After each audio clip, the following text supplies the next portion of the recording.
ये लड़का जो पकौड़े की दुकान चला रहा है, क्या लगता है वो मेहनत करके आखिर कितना अमीर बन सकता है? शायद ये आगे चलकर एक बड़ा सा रेस्टोरेंट खोल ले, या हो सकता है कि पैसे कमाकर एक बड़ा 2 मंजिला मकान बना ले। इससे ज्यादा क्या ही कर लेगा ये, है ना? आप भी शायद यही सोच रहे होंगे। लेकिन दोस्तों, यही वो लड़का है जो आगे चलकर पूरे भारत का सबसे अमीर आदमी बना। नाम है धीरूभाई अंबानी। तो आखिर कैसे एक पकौड़े बेचने वाले इस गरीब लड़के ने 75,000 करोड़ रुपए की टर्नओवर वाली कंपनी बनाई? आज के इस वीडियो में हम इन डेप्थ स्टोरी जानने वाले हैं। हाँ, हो सकता है कि ये वीडियो हमारे चैनल पर अपलोड होने वाले जनरल वीडियो से थोड़ी बड़ी हो, लेकिन मैं 100% दावे के साथ कह सकता हूँ कि अगर आपने इस वीडियो को पूरा देख लिया तो फिर ये आपकी लाइफ में जरूर बदलाव लेकर आएगा।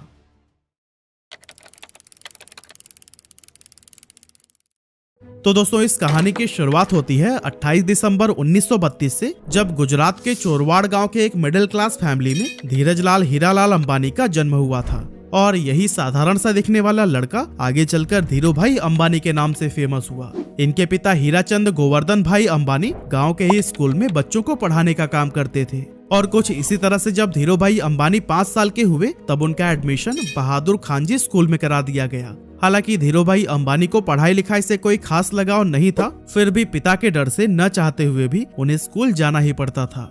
अब क्योंकि हीराचंद जी के कुल 5 बच्चे थे और जैसे जैसे वो बड़े हो रहे थे, उन्हें स्कूल की सैलरी से घर चलाने में काफी प्रॉब्लम होने लगी थी।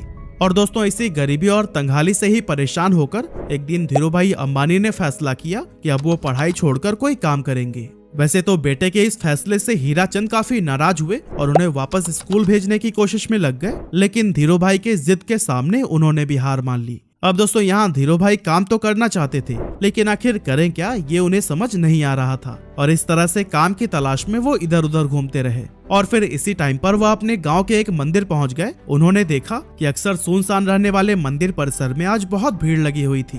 जब पता किया तो मालूम पड़ा कि यह भीड़ हर साल फरवरी के महीने में किसी प्राचीन मान्यता की वजह से लगती है। अब इतनी बड़ी संख्या में श्रद्धालुओं को देखकर धीरूभाई ने सोचा कि यहाँ खड़े खड़े इन लोगों को भूख तो लगती ही होगी, क्यों न इस मौके का फायदा उठाकर यहाँ पकौड़े बेचे जाएं। और दोस्तों, अभी तक धीरूभाई को उनके पिता की तरफ से जो भी थोड़ी बहुत पॉकेट मनी मिलती थी, वो उसे एक गुल्लक में जमा कर देते थे। लेकिन अब उस गुल्लक को तोड़ने का समय आ चुका था। उन्होंने बिना किसी देरी के गुल्लक तोड़कर पैसे निकाला, उससे ठेला खरीदा और मंदिर के पास ही पकौड़े बेचने लगे। अब दोस्तों, इस धंधे से उन्हें शुरुआत में तो बहुत प्रॉफिट हुआ, लेकिन कुछ समय के बाद जब श्रद्धालुओं की संख्या कम होने लगी तो फिर उनकी आमदनी भी लगभग न के बराबर रह गई। ऐसे में उन्हें लगा कि अब यहाँ पर समय बर्बाद करने से कोई फायदा नहीं, इसीलिए उन्होंने अपना ठेला बेच दिया और सारे पैसों को बैंक में जमा करा दिया। आगे चलकर वो फिर से किसी काम की तलाश में लग गए और फिर उस दौरान उन्होंने देखा कि बहुत सारे लोग यमन में काम करने के लिए जा रहे हैं और आज से पहले जो भी वहाँ पर गए थे उनकी फाइनेंशियल कंडीशन काफी बेटर हो गई थी। लेकिन इसके पीछे की वजह क्या थी, इसका जवाब ढूंढने पर धीरूभाई अंबानी को पता चला कि यमन में इंडिया से कई गुना ज्यादा पैसा बनता है। इसीलिए धीरूभाई अंबानी 1950 के दौरान महज 17 साल की उम्र में अपने बड़े भाई रमणिक लाल के पास में यमन चले गए। वहां पहुंचने के बाद से रमणिक लाल ने एबीसी कंपनी के पेट्रोल पंप पर धीरूभाई अंबानी को काम दिला दिया और यहाँ काम करते हुए उनकी सैलरी 300 रुपए हर महीने की थी। अब दोस्तों, इस पेट्रोल पंप पर काम करते टाइम धीरूभाई अंबानी लोगों को कई अलग अलग प्रमोशनल मेथड से इनकरेज करते थे कि वो ज्यादा से ज्यादा पैसों का पेट्रोल डलवाएं। अब दोस्तों, उनके ऐसा करने की वजह से पेट्रोल पंप का रेवेन्यू काफी ज्यादा बढ़ गया और उनके काम से खुश होकर उन्हें पेट्रोल पंप का मैनेजर बना दिया गया। अब क्योंकि प्रमोशन होने की वजह से पेट्रोल पंप पर काम करने के बाद भी धीरूभाई के पास काफी टाइम बच जाता था, तो ऐसे में उन्होंने सोचा कि इस खाली टाइम में क्यों ना एक जॉब कर ली जाए। और फिर ऐसा सोचकर वो एक जगह पर क्लर्क के तौर पर भी काम करने लगे। अब दोस्तों, हम इंडियन दुनिया के किसी भी कोने में क्यों ना चले जाएं, पर अपनी चाय की आदत को नहीं बदल सकते। और धीरूभाई को भी चाय पीना बहुत पसंद था। अब वैसे तो इसके लिए उनके पास 2 ऑप्शंस थे, या तो वो रोड साइड पर 10 पैसे की चाय पिए या फिर किसी 5 स्टार होटल में 1 रुपए की। लेकिन यहाँ पर धीरूभाई ने 1 रुपए वाली चाय को ही चुना, ताकि वो चाय की चुस्कियां लेते लेते आसपास के अमीर लोगों की बातों को सुनकर ये जान सकें कि आखिर वो ऐसा क्या करते हैं कि वो इतने अमीर हैं। ऐसे ही एक दिन जब वो चाय पी रहे थे, तभी उन्होंने अपनी बगल वाली टेबल पर बैठे 2 लोगों की बातें सुनी, जिसमें एक व्यक्ति दूसरे को बता रहा था कि क्या तुम्हें पता है, हमारे यमन में जो चांदी के रियाल के सिक्के चलते हैं ना, उनमें लगी चांदी की कीमत इस रियाल से भी ज्यादा है। यानी कि 100 रुपए के सिक्कों में 110 रुपए की चांदी है। अगर कोई इसे पिघलाकर निकाल ले तो फिर उसके पास पैसे ही पैसे होंगे। अब वैसे तो ये अमीर लोग इस बात को बस मजाक मजाक में कर रहे थे, लेकिन धीरू भाई ने इसे सीरियसली ले लिया। उन्होंने एक मशीन खरीदी और फिर लाखों की संख्या में सिक्कों को पिघलाना शुरू कर दिया। जैसे जैसे धीरू भाई का यह काम आगे बढ़ा, मार्केट में सिक्कों की कमी होने लगी और गवर्नमेंट भी इस बात से परेशान थी कि आखिर ये सिक्के जा कहाँ रहे हैं। और दोस्तों, जब गवर्नमेंट ने इस बात की जांच के लिए इन्वेस्टिगेशन टीम बनाई, तब धीरू भाई अंबानी का नाम सामने आया। हालांकि जब तक पुलिस उनके ठिकाने पर पहुंचती, धीरू भाई सारे पैसे इकट्ठा करके वहां से इंडिया निकल चुके थे। ये साल था 1958 का, जब धीरू भाई वापस अपने घर पहुंचे और जब उनके पिता ने यह सुना कि वो नौकरी छोड़कर आए हैं, तो वो काफी ज्यादा नाराज हुए। रिश्तेदारों ने भी काफी क्रिटिसाइज किया, लेकिन फिर भी उन्होंने किसी की भी बातों पर ध्यान नहीं दिया।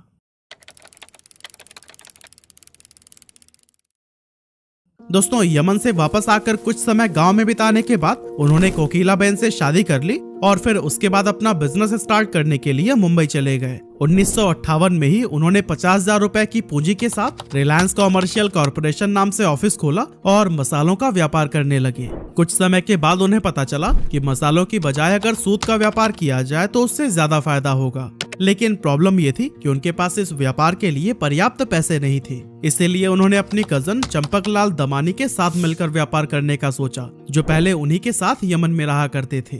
लेकिन जब उन्होंने इस इंडस्ट्री में एंटर करने की ट्राई की, तब उन्हें पता चला कि यहाँ पर व्यापारियों ने एक यूनियन बना रखा है और वो सभी मिलकर किसी भी नए व्यापारी को इस इंडस्ट्री में एंटर नहीं होने देते हैं। और अगर किसी को एंटर करना भी है तो उससे पहले यूनियन के लीडर से परमिशन लेनी पड़ती है। इस तरह से एक नए फील्ड में उतरना धीरू भाई अंबानी के लिए काफी चैलेंजिंग हो गया था। हालांकि काफी मेहनत मशक्कत के बाद उन्हें ये परमिशन तो मिल गई, लेकिन इसके बाद उन्हें पता चला कि वो जिन फैक्ट्रीज से सूत खरीद रहे थे, उन्होंने भी एक यूनियन बना रखा है और जिन्हें फाइनल प्रोडक्ट बेचा जाता था, उनका भी एक अलग यूनियन है।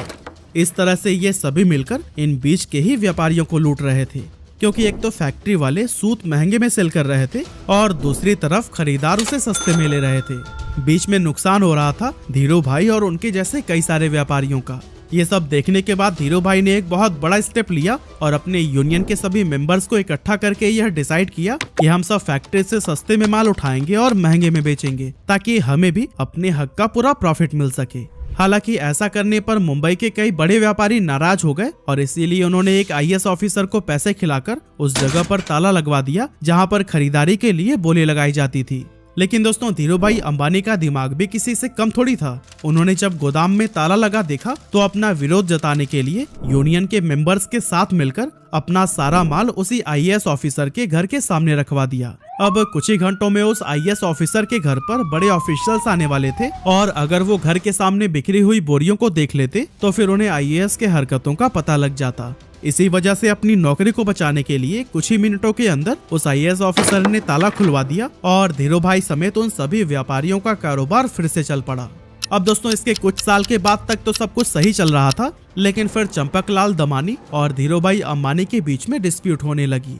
असल में दोनों का बिजनेस माइंडसेट बहुत ज्यादा अलग अलग था, इसलिए 1965 में चंपकलाल दमानी ने पार्टनरशिप खत्म करने की सोची और फिर दोनों अलग हो गए। 1966 में धीरू भाई अंबानी ने गुजरात के नरोदा में टेक्सटाइल मिल शुरू की और फिर यहाँ से उन्होंने कभी भी पीछे मुड़कर नहीं देखा। उसी दौरान सरकार रिप्लेनिशमेंट लाइसेंस लेकर आई, जिसके तहत व्यापारी बाहर के देशों से सस्ते फैब्रिक मंगा सकते थे, लेकिन शर्त ये थी कि उससे कुछ नया बनाकर वापस से दूसरे देश में एक्सपोर्ट करना होगा। यहाँ पर धीरू भाई अंबानी ने चालाकी दिखाते हुए अपनी सारी सेविंग से विदेशी फैब्रिक खरीद लिया और फिर उससे तरह तरह के आउटफिट्स जैसे कि टी-शर्ट, शॉल और शॉर्ट्स बनाने लगी। इस नए कारोबार के लिए ब्रांड नेम रखा गया था विमल, जो कि उनके बड़े भाई रमणीकलाल अंबानी के बेटे विमल अंबानी के नाम पर रखा गया था। अब मशीनें लग चुकी थी, कपड़ों का प्रोडक्शन भी भारी मात्रा में कर लिया गया था, लेकिन उन्हें बाजार में उतरने से रोकने के लिए दूसरे टेक्सटाइल मालिकों ने एक चाल चली। एक्चुअली उन्होंने अपने सभी रिटेलर से यह कह दिया था कि अगर धीरू भाई अंबानी से आपने माल खरीदा तो फिर वो उन्हें आगे से माल नहीं देंगे। लेकिन दोस्तों, दूसरे टेक्सटाइल मालिकों की ये साजिश भी धीरू भाई अंबानी को रोक नहीं सकी। धीरू भाई पूरे देश में घूमे और रिटेलर्स को ये भरोसा दिलाया कि वो माल उन्हीं से ही खरीदे। उन्होंने सभी रिटेलर्स से ये वादा किया कि अगर नुकसान होगा तो उनके पास आना और अगर मुनाफा हुआ तो अपने पास रख लेना। धीरू भाई की ये बात थोक व्यापारियों को भी भा गई और उन्होंने उनसे जमकर कपड़े की खरीदारी की। अब चूंकि पॉलिस्टर की क्वालिटी मार्केट में मौजूद बाकी ब्रांड्स के मुकाबले बहुत ही बढ़िया थी, इसीलिए विमल के कपड़ों की डिमांड बहुत तेजी से बढ़ने लगी। और दोस्तों एक मौका तो ऐसा भी आया जब एक ही दिन में देश भर में विमल के 100 शोरूम्स का उद्घाटन किया गया और विमल उस जमाने का नंबर 1 पॉलिस्टर ब्रांड बन गया। इसके अलावा वर्ल्ड बैंक की टीम ने जब धीरू भाई के नरोदा स्थित कपड़ा मिल का इंस्पेक्शन किया तो फिर उन्होंने इसे इंडिया का बेस्ट टेक्सटाइल मिल कहा। साथ ही यहाँ पर बने हुए कपड़े डेवलप्ड कंट्री के स्टैंडर्ड्स पर भी एक्सीलेंट साबित हुए। लेकिन दोस्तों ये सफर धीरू भाई अंबानी के लिए इतना आसान नहीं था, क्योंकि जब इनके कॉम्पिटिटर्स को ये पता चला कि धीरू भाई अंबानी रिप्लेनिशमेंट का गलत फायदा उठा रहे हैं, तब उन्होंने धीरू भाई अंबानी पर केस कर दिया। इसके बाद से धीरू भाई अंबानी ने ये सफाई दी कि शर्तों में ये कहाँ लिखा गया है कि बाहर के देशों से माल मंगाकर 100% प्रोडक्ट को ही एक्सपोर्ट कर देना है। असल में धीरू भाई अंबानी विदेशी फैब्रिक से बनाए गए कपड़ों में से कुछ हिस्सा फॉरेन मार्केट के लिए रवाना कर देते थे और फिर बाकी का डोमेस्टिक के लिए रख लेते थे। और दोस्तों उनकी इस स्ट्रैटेजी से उनके बिजनेस को काफी प्रॉफिट भी हुआ। साथ ही विमल देश सहित विदेशों में भी अपनी अच्छी पहचान बनाने में कामयाब हो गया। इस एरिया में मिली सफलता के बाद धीरू भाई अंबानी ने धीरे धीरे कई और भी दूसरे सेक्टर्स में अपने बिजनेस को एक्सपैंड करना शुरू कर दिया। 8 मई 1973 को कंपनी का नाम रिलायंस कॉमर्शियल कॉर्पोरेशन से बदलकर रिलायंस टेक्सटाइल इंडस्ट्रीज लिमिटेड कर दिया गया और 1976-77 के बीच इसका एनुअल टर्नओवर 70 करोड़ रुपए हो गया था। अब दोस्तों आया जनवरी 1978, जब धीरू भाई अंबानी ने आजाद भारत का पहला आईपीओ लाने का विचार किया और फिर अपनी कंपनी को बॉम्बे और अहमदाबाद स्टॉक एक्सचेंज पर लिस्ट कर दिया। 10 रुपए शेयर प्राइस पर 2.8 मिलियन इक्विटी शेयर्स का आईपीओ पेश किया गया, जिस पर इन्वेस्टर्स ने जमकर भरोसा जताया और 58,000 इन्वेस्टर्स ने इसमें इन्वेस्ट किया था।